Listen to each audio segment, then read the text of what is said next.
I'm not joking, and I'm not saying this to disagree with you, Will. I'm being very, very serious when I say this. Have we witnessed what happened? When a Cliff Kingsbury can get a job being under 500, getting fired from a college job, going to the USC, didn't even have a chance to go to Roscoe's for chicken and waffles, but turns around and get a head coaching job. When Fred Kitchens gets the job over Greg Williams because of his relationship with a Baker Mayfield. When we see some of the decisions made, Mike McCarthy gets passed over for a job in New York because he wanted as much money as he was getting in Green Bay, and the New York market didn't want to take him. When we see 5 black coaches get dismissed, nobody gets a head coaching job, 7 openings and all of this other stuff. And then we take into account the golden boy image that Jason Garrett has. And I don't mean golden boy in terms of being some golden child like he was when he was an offensive coordinator and you were clamoring for him to be a head coach. I'm talking about being the kind of guy that is considered such a nice guy, such a likable individual that people find excuses to give you a job as opposed to looking at your resume. I definitely think it's plausible. Now, you are right that Jason Garrett, based on his resume, would not earn such a thing. It wouldn't be valid. But in this NFL, with the ridiculous stuff that I am seeing transpire, combined with how Jason Garrett is viewed as such a nice, fun-loving, affable guy that gets along with players well, where you just gloss over the record of perpetual mediocrity that we have witnessed. Do I dismiss the notion that an abundance of teams would clamor and call for Jason Garrett to be their head coach, particularly coming off a playoff appearance? Yeah, as sad as it is to say, because it would not be deserved, I do believe that Jerry Jones actually had a point. I love being the swing vote here. I'll be the arbiter of this. I'll be the judge. And it would pain me to say it either way. Stephen A., Will is right about this. Will conceded he might get a job. That speaks to your point. You know, there are fools out there who go in for fool's gold. I understand. The trend in the NFL, however, the hot commodity, is the young offensive coordinator, the quarterback whisperer without the track record as the head coach, because everyone wants the next Sean McVay. That's what everyone's talking about, right? You look at Frank Reich, you look at McVay, you look at Nagy, someone wants someone like that. Now, there are teams like the New York Football Giants who are more conservative, and when their head coaching vacancy comes up, when there is one, they look for a guy with head coaching experience. And so some team would look at Jason Garrett and talk themselves into it. Hey, his team's made the playoffs a lot, and he has experience, and as you said, Stephen, we like him, so he could get a job offer. But 5 job offers, the idea is that he be this hot commodity? No. Let me tell you what Jerry Jones is doing. Conflation.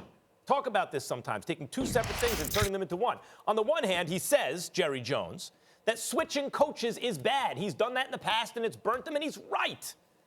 But that doesn't mean you stick with this coach. As Jerry Jones has loosened his control on the franchise, let Stephen Jones have more of an impact, more of a say in things. The Cowboys have gotten better, but still what holds them back is Jerry Jones's ego doesn't want the coach getting all the credit. Jason Garrett's the man. Will and Max, Will, before you get back in here, allow me to just read the teams off for the openings, okay? Right. And because obviously you can only take one job, okay? Right. So we understand that, all right? But I'm just talking about in terms of who would definitively not be interested in Jason Garrett. Just based on the openings. Are we sure the Arizona Cardinals wouldn't have been interested? How about the Green Bay Packers? We sure about that? Yeah, not the Packers. Are we sure about that? The Tampa Bay Buccaneers, we're sure about that. The Denver Broncos, we're sure about that. The Cincinnati Bengals, we're sure about that. The Cleveland Browns, we're sure about that. The New York Jets, we're sure about that. The Miami Dolphins, we're sure about that. You said maybe 3 times. No, I said two. Maybe the Bengals, maybe the Jets. I'm just saying. Here's the thing, Stephen A., I think when you look, first of all, let me concede something. This was a weak job market. This was a weak coaching class. This wasn't there wasn't 5 guys that everybody was super excited about hiring. And I actually think that's what Jerry's doing. I think Jerry's looking around and going, there was nobody that I wanted to grab besides Lincoln Riley, so I might as well stick with what I got. But that doesn't mean that Jason Garrett is a hot commodity. Now, of those teams, Stephen, now you look at these hires, and I I listen to the Stephen A. Smith show on ESPN Radio. It comes before mine, 3 to 6. And I understand that you're looking at this going, Cliff Kingsbury, how, why? And I understand that there's appropriate skepticism. But there's a through line, and Max touched on it. Everybody wants the guy who can develop their young quarterback. Look at the consistency from Matt LaFleur to Cliff Kingsbury, even Bruce Arians in Tampa Bay, Adam Gase in New York. Now I ask you this. Does Jason Garrett carry that brand? Is he seen as a guy that you could bring in and develop your young quarterback? He has one. He has Dak Prescott. Let me answer that. Real quick, and the sense is he hasn't developed Dak to his full potential. Here's what I don't like about the fact that you and Max are saying no to this. No, has he had this? No. To us, the answer's no. How about to the NFL guys? What do they think about the job that Jason Garrett has done with Dak Prescott? What do they think about the job that Jason Garrett has done overall, particularly compared to the coaches who have been hired in terms of the jobs that they did? Look at LaFleur coming from Tennessee. What exactly has he done? I mean, we want to talk about Kingsbury for crying out loud.